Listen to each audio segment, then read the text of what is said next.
Buenas tardes. Claudia de Paternal hace una pregunta que estoy seguro que debe estar en la cabeza de todo el mundo.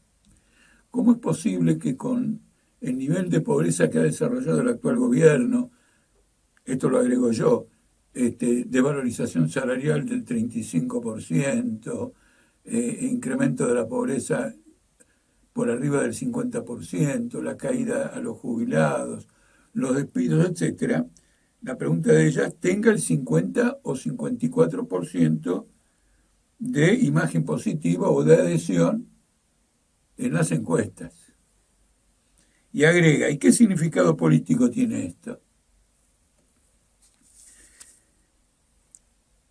Es cierto, son tantas las encuestas que le dan una ventaja a Milei en 6 meses de gobierno y en estas condiciones sociales brutales, que es una pregunta que se le hace todo el mundo. De cualquier manera, en las propias encuestas hay una cierta contradicción, porque cuando tienen que responder a preguntas particulares sobre la pobreza, sobre la inflación, sobre en qué tiempo esperan que esto cambie, está claro que hay una oposición adentro de los que están indicando que tienen una imagen positiva de Milei. Alguien que dice, yo espero que en 2 meses estemos saliendo de esto y estoy afectado por la pobreza, por esto, por lo otro, es un candidato a convertirse en un opositor.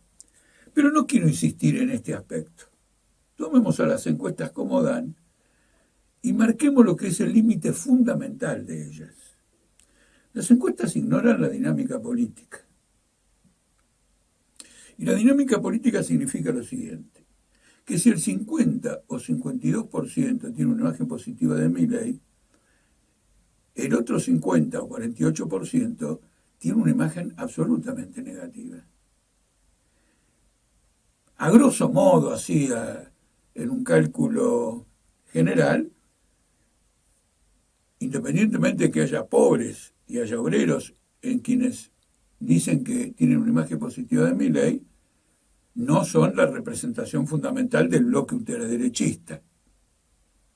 Si al revés consideramos a quienes se oponen a Milei y lo hacen con vivacidad y con energía, están todas las clases sociales, pero indudablemente la proporción de obreros en esta relación es mayor y de gente humilde, de los comedores, de los barrios, es mayor que la otra. Pero la cuestión principal tiene que ver con la cuestión política que plantea. Porque la dinámica política de esta crisis está determinada por la acción que desarrolla la clase obrera. Si nosotros tuviéramos un escenario, por ejemplo, en la industria metalúrgica, de movilizaciones crecientes, acompañadas, porque están en los pueblos del interior, acompañadas por el pueblo de ese lugar, que sin trabajo y con despidos y cierres y suspensiones no tendría cómo vivir, toda la conciencia popular sufriría un cambio. Pero el sector que ya tiene una posición tomada contra el gobierno está absolutamente frenado por un conjunto de razones, por un reflujo político que es anterior a esta situación, quiero decir que viene de antes y aún perdura, y fundamentalmente porque sus direcciones políticas y sus direcciones sindicales, no creo exagerar, compran la política de Milei. ¿Por qué la compran? Porque cuando hay que votar en el Senado, todos los problemas son la votación en particular. Este artículo, otro artículo, no el paquete tomado en su conjunto.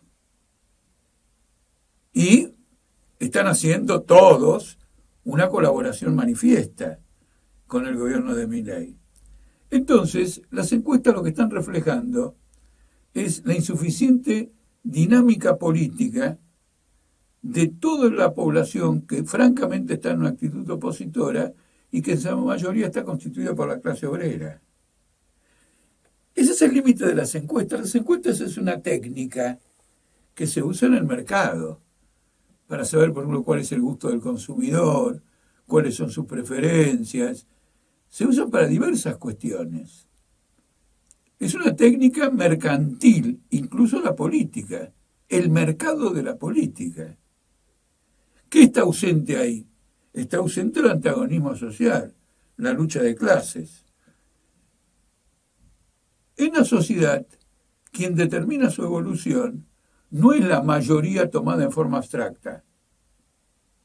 Es una minoría de la sociedad que le imprime una dirección a una sociedad que está sin dirección.